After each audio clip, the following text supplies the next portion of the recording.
मी केतकी जोशी. वाचाल तर वाचाल मध्ये तुमच्या सगळ्यांचं स्वागत आहे. नवीन वर्ष मराठी सुरू झालेलं आहे आणि या नवीन वर्षात आम्ही तुम्हाला म्हटल्याप्रमाणे खास पाहुणे तुमच्या भेटीला आणलेले आहेत. मराठी लेखकांबद्दल आपण खूप ऐकलेलं आहे, पण एक अमराठी लेखक आज आपल्या भेटीला आलेत. पण वैशिष्ट्य म्हणजे त्यांची पुस्तकं जी आहेत ती मराठीतून आपल्या भेटीला आलेली आहेत. खूप वेगळ्या विषयांवरची ही पुस्तकं आहेत आणि खूप वेगळे लेखक आहेत. खूप मस्त गप्पा मारणारे हे लेखक आहेत. आपण त्यांच्याशी बोलणार आहोत आणि अनेक गोष्टी त्यांच्याकडून समजावून घेणार आहोत. आपल्यासोबत आहेत देवदत्त पटनायक. खूप खूप स्वागत आहे. देवदत्तजी यांची 3 पुस्तकं नुकतीच प्रकाशित झालेली आहेत. पॉप्युलर प्रकाशनाने ही पुस्तकं प्रकाशित केलेली आहेत. विष्णूची 7 रहस्य, त्याचप्रमाणे शिवाची रहस्य आणि महाभारत अशी ही पुस्तकं आहेत आणि आपण या पुस्तकांबद्दल आणि त्यांच्या इतर लिखाणाबद्दल जाणून घेणार आहोत. देवदत्तची सगळ्यात महत्त्वाचं म्हणजे ही खूप वेगळी पुस्तकं आहेत. पण जर बघितलं तर महाभारत असेल किंवा पुराण असेल, बरंच काही लिहिलं गेलेलं आहे खरं तर.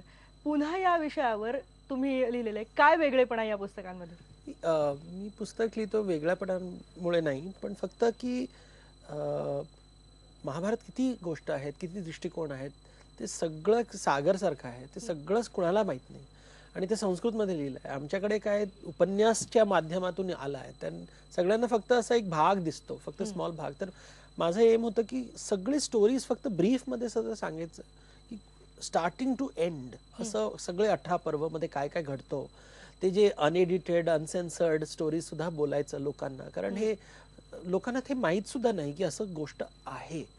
तर त्याच्यामुळे मी एक असं लाईक अ समरी सांगितलं तर चालेल. सगळेच स्टोरीजचं अगदी सारांश मध्ये सांगायचं, क्विक, कारण आज young people want very fast reading. तर त्यांच्यासाठी सगळं करून मी असं माझा विचार होता. पुस्तकं जसं आपण म्हणतो की ही वेगळ्या विषयावरची पुस्तकं आहेत, कारण की सहसा कादंबऱ्या असतील किंवा कथा असतील, आजूबाजूला काहीतरी घडत असतं किंवा कुठलं तरी त्याच्यासाठी एक दुवा असतो. पण ही पुस्तकं हे करताना तुम्हाला खूप रिसर्च करावा लागला असेल, खूप संशोधन करावं लागलं असेल.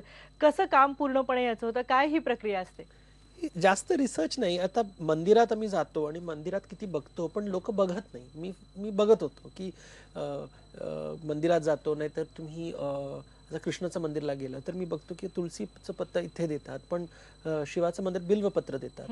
तर हे सगळं मी बघतो. तर हे रिसर्च नाही, हे फक्त आमचं नॉर्मल लाईफमध्ये घडत असतो की कृष्ण जन्माचं जे फेस्टिवल्स वेगळं असतात.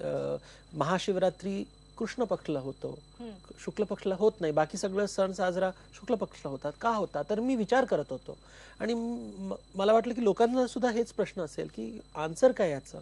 तर मी शोधत होतो आणि हे पुस्तक त्याच्या has come out of that. Basically हे विचार, हे नॉर्मल कॉन्व्हर्सेशन जर लोकांचं असतो की इथे तुलसीचं पान का, इथे बिल्वपत्र का, इथे असं सण कशाला करतात, वसंत नवरात्री हे काय.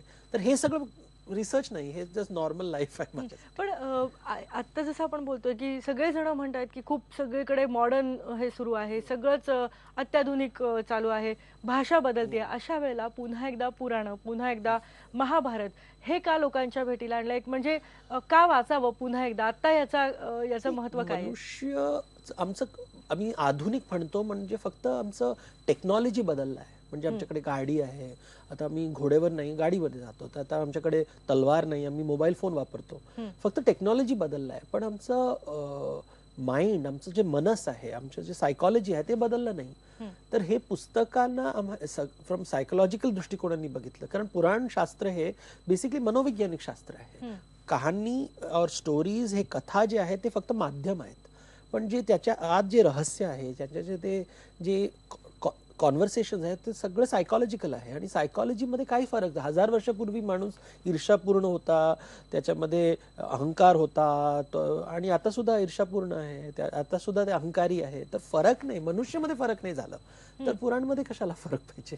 बरोबर. पण जसं तुम्ही म्हणता की ही पुस्तकं खूप वेगळी आहेत, म्हणजे नुसतंच त्याच्यामध्ये लिहिलेलं नाहीये किंवा खूपच कलरफुल चित्र अशी नाहीत. जी गोष्ट आहे त्याला समर्पक अशी चित्र आहेत.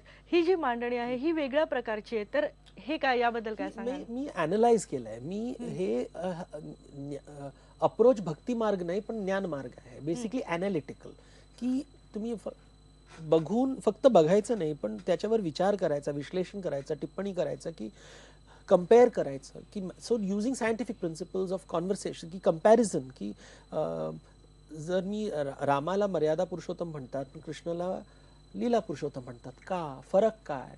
तर कम्पेअरिंग इट, आणि जेव्हा तुम्ही कम्पेअर करतात रामायणला महाभारत बरोबर, नाहीतर विष्णू पुराण शिवपुराण बरोबर, जेव्हा कम्पेअर आणि कॉन्ट्रास्ट करतात तर काहीतरी निघतो, या मंथनातून काहीतरी नवीन निघतो, काय विचार निघतो. आणि कोणी याच्यावर लिहिलं नाही. सगळे याच्यात तुम्ही आता विष्णूचं पुस्तक बघा, नाही तर शिवात, ते सगळं भक्ती मार्गाचं आहे की, आणि सगळे असंच एकच लाईन की तुम्ही महान हो, आप ग्रेट हो, आणि पूजा करायचं. पण का पूजा करायचं, काय तिथे कॉन्सेप्ट काय आहे की वाय शिव हा, शंकर हा एक वैरागी आहे, पण त्याचं स्टोरीज फक्त त्याचं लग्नच आहे. तर वैरागीचं लग्नाचं गोष्ट का? आणि नाहीतर राम सांसारिक आहे, पण त्याचं बिहेवियर जे आहे, त्याचे जो व्यवहार आहे तो अगदी योगी सारखा आहे. कृष्णाचा तर सांसारिक योगी सारखा वागतो, आणि योगी तो भोगी सारखा वागतो. तर हे दिसतो पण कळत नाही लोकांना. तर मी याला एक्सप्लिसिट तरी हे लिहितोय, तर लोक की आमचं दर्शन, how to improve the quality of our seeing basically. नक्कीच. आणखी आपल्याला खरं तर खूप गप्पा मारायच्या आहेत, पण वाचाल तर वाचाल मध्ये आपण इथे एक ब्रेक घेतोय आणि ब्रेक नंतर परत भेटूयात.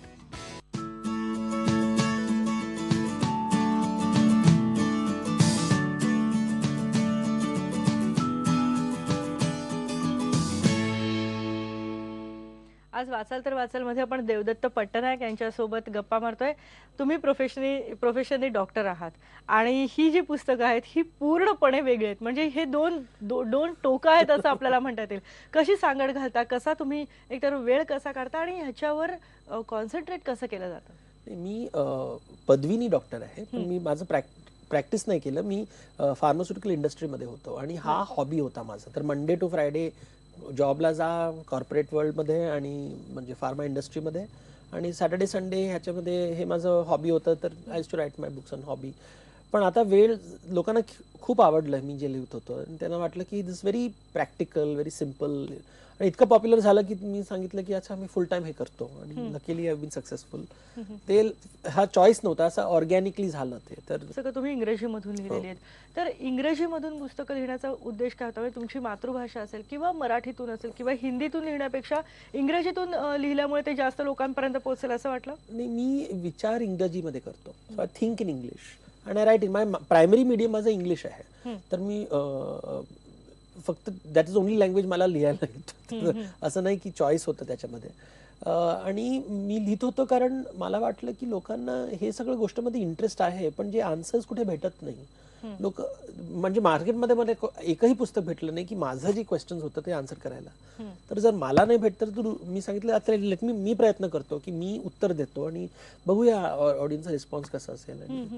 पण ही एक रिस्क नव्हती का? कारण जर आपण बघतोय की आत्ताची खूप पुस्तकं अशी येत आहेत की जे नवीन नवीन विषय आहेत, अशा वेळेला पुन्हा एकदा महाभारत, पुन्हा एकदा आपण पुराणांची, म्हणजे हे सिरियल्स मध्ये चालतंय, हे सिनेमांमध्ये चालतंय, पण पुस्तकं पुन्हा एकदा या विषयांवर काढणं हे थोडं रिस्की वाटत नाही? आम्ही सांगतो की वेद सनातन आहे, पौराणिक कथामध्ये सनातन ज्ञान आहे. सनातन म्हणजे काय? टाइमलेस.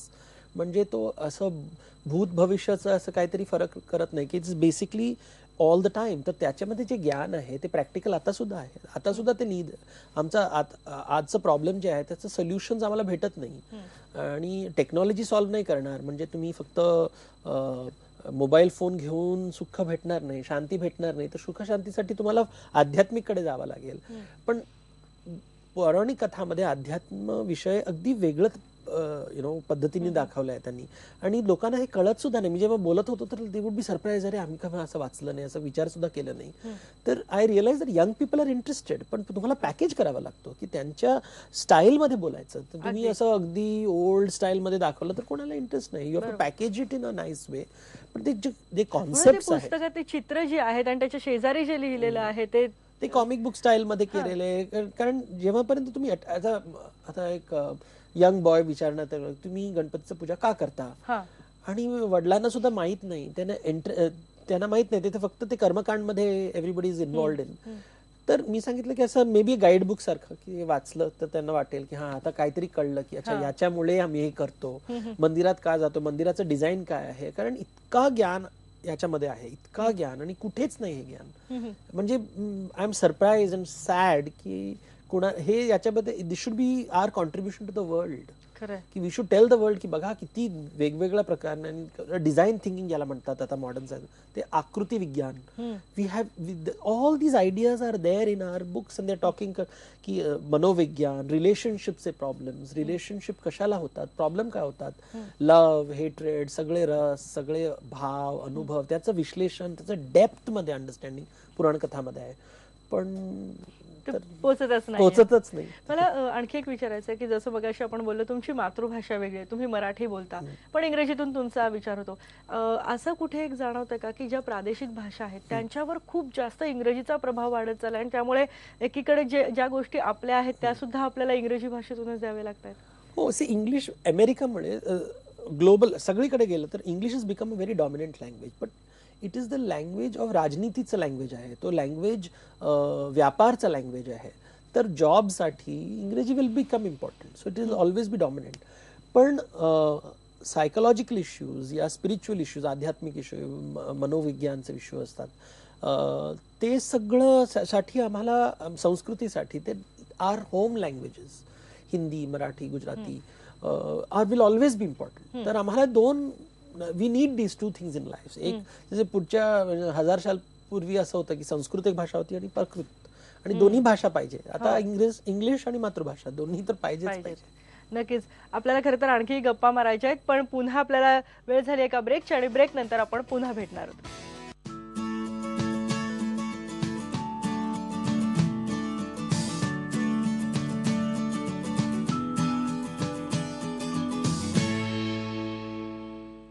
देवदत्त पट्टनायक यांच्यासोबत आपण आज खूप मस्त गप्पा मारतोय. सर, एक असा प्रश्न विचारावा असं वाटतो की रामायणाचा असेल, महाभारताचा असेल, तुम्ही खूप अभ्यास केलेला आहे, हे अक्षरशः आपल्या म्हणजे आपण म्हणतो की संस्कृतीचे मानदंड मानले जातात हे दोन्ही ग्रंथ. म्हणजे तुम्हाला काय वैशिष्ट्य वाटतात की जी आजच्या पिढीपर्यंत सुद्धा या दोन्ही ग्रंथांची पोचली पाहिजे? राम मर्यादा पुरुषोत्तम आहे आणि कृष्ण लीला पुरुषोत्तम आहे. राम रूल्स फॉलो करतात आणि कृष्ण रूल्स तोडतात, आणि दोन्ही धर्म स्थापना करतात. बरोबर. म्हणजे धर्म आणि रूल्स काही कनेक्शन नाही आहे. धर्म एक विचार आहे की मनुष्याचा विचार आहे की मनुष्यासारखा वागतो का, आणि त्याचं रूल्स बरोबर त्याचा संबंध नाही. इट्स नॉट की rules following is correct, rule breaking. आम्ही सांगतो ना, हा रेव्होल्युशनरी आहे, तो रूल तोडतो. तो कृष्ण रूल तोडतो आणि रूल जे फॉलो करतात. पण तुमचा विचार काय त्याच्यामध्ये, it's what is the intention of your action, की बीज काय आहे, विचाराचं जे बीज आहे त्याच्यावर ध्यान करायचं. तर रामायण महाभारत मध्ये हेच डिस्कशन झालंय. Ramayan is all about rule following. त्याचं पॉझिटिव्ह पॉइंट्स काय, त्या निगेटिव्ह पॉइंट्स काय, जास्त रूल फॉलो केल्याने काय त्रास होतो.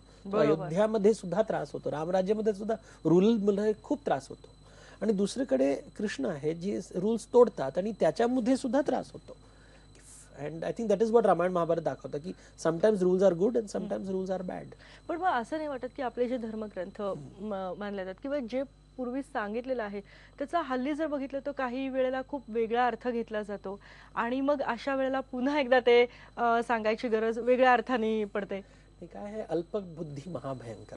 मी जेव्हा ऐकतो लोकांचं, मी म्हणलं हे तर कुठे लिहिलं नाही, आणि आमचं शास्त्र मौखिक आहे, इट्स अ ओरल ट्रेडिशन, आणि we are not a written. 99% of आमचं जे सनातन ज्ञान आहे ते इट इज मौखिक, it's oral, it is not return.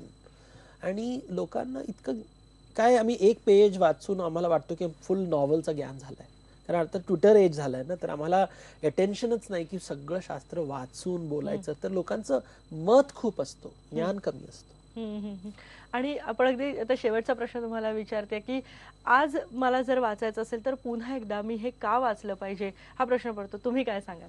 की तुम्हाला जर लाईफचे क्वेश्चन्स आहेत, की लाईफचं क्वेश्चन, सुख दुःख, फ्रस्ट्रेशन, हॅपीनेस, जॉयस, त्याचं आम्ही शोधतोय, उत्तर शोधत होते, तर हे उत्तर सगळे हा उत्तर नाही, हा क्वेश्चन पेपर आहे. हे याच्या माझ्या पुस्तकात तुम्हाला हे विषयावर एक डिस्कशन होणार, आणि maybe you'll get some answers of your life, maybe. नक्कीच मिळतील. आणि खरं तर अशी पुस्तकं याच्यानंतर सुद्धा तुमच्याकडून आम्हाला मिळत आणि मराठीत सुद्धा एखादं तुम्ही लिहिलेलं स्वतःचं Try पुस्तक करतो. आम्हाला वाचायला मिळावं ही शुभेच्छा आणि खूप खूप धन्यवाद आज आमच्या Thank या you. कार्यक्रमात आल्याबद्दल. थँक्यू. खूप छान गप्पा तर आपल्या झालेल्या आहेत, पण जसं आम्ही तुम्हाला म्हणतो तसं एका वेगळ्या वाचनालयाची, एक ग्रंथ चळवळीची ओळख सुद्धा आम्ही तुम्हाला करून देणार आहोत. डॉक्टर बाबासाहेब आंबेडकर आणि पुस्तकं हे अमिट असं समीकरण होतं आणि बाबासाहेबांच्या शिक्षणाचा श्रीगणेश जिथं झाला तिथं म्हणजे दापोलीत याचीच एक स्मृती जपली जाते ग्रंथालयाच्या रूपानं.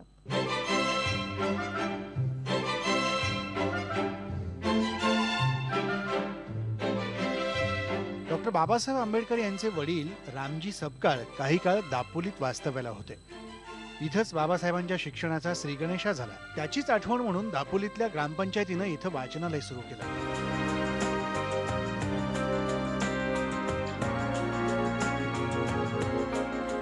त्यानंतर त्याचं रूपांतर ग्रंथालयात झालं आणि राज्य सरकारच्या वतीनं त्याचं 1996 मध्ये उद्घाटन करण्यात आलं. बाबासाहेबांच्या नावानं चालवण्यात येणारं हे राज्यातलं एकमेव ग्रंथालय आहे. या ग्रंथालयात 40,000 पुस्तकं आहेत. राज्य सरकारच्या 100% अनुदानातून चालवण्यात येणारं हे ग्रंथालय आहे. तर ग्रंथालय हे राज्याचे एकमेव असे संशोधन ग्रंथालय असून या ग्रंथालयामध्ये समाजसुधारक महात्मा फुले, महात्मा फुले, सावित्रीबाई फुले, डॉक्टर बाबासाहेब आंबेडकर, छत्रपती शाहू महाराज यांचे विविध चरित्र या ग्रंथालयामध्ये त्यांचं विविध विषयावरती लेखन असे ग्रंथ आपल्याकडे या ग्रंथालयामध्ये आहेत. शांत निवांत परिसर आणि साहित्य विषयक वेगवेगळी दालनं हे या ग्रंथालयाचं वैशिष्ट्य. इथल्या वातावरणामुळं आसपासच्या परिसरातून इथं मुलं अभ्यासासाठी येतात. त्यामुळंच हे ग्रंथालय अभ्यासिकाही बनलंय. लहान मुलांसाठीही इथं खास दालन आहे. MPSC UPSCचे जे पुस्तक आहेत महागडे ते पुस्तक इथे उपलब्ध असतात. त्यामुळे आम्ही कॉलेज सुटल्यानंतर लगेच आम्ही इथे येतो आणि ह्या ग्रंथालयामुळे आम्हाला पुस्तकं म्हणजे वाचनाची खूप आवड झाली. गेली 4 वर्ष मी 11वीपासून इथे येतो कॉलेजला. 4 वर्ष मी इथे येतोच कॉलेज सुटल्यानंतर. इथे खूप बरं वाटलं. इकडचं परिसर पण खूप छान आहे, शांतता आहे. त्यामुळे इथे अभ्यास करायला येऊ शकतो, परीक्षेचा अभ्यास करायला येऊ शकतो. वाचन संपतंय असं एकीकडे म्हणताना दापोलीतल्या या ग्रंथालयासारख्या संस्था मात्र वाचन जपण्यासाठी मनापासून प्रयत्न करतायत. गरज आहे ती फक्त वाचकांच्या प्रतिसादाची. शिवाजी गोरे, IBN लोकमत, दापोली. वाचाल तर वाचाल मध्ये आज आपण इथेच थांबतोय, पण पुढच्या आठवड्यात पुन्हा भेटणार आहोत नवीन लेखकांसह आणि नवीन पुस्तकांसह. पहा फक्त IBN लोकमत.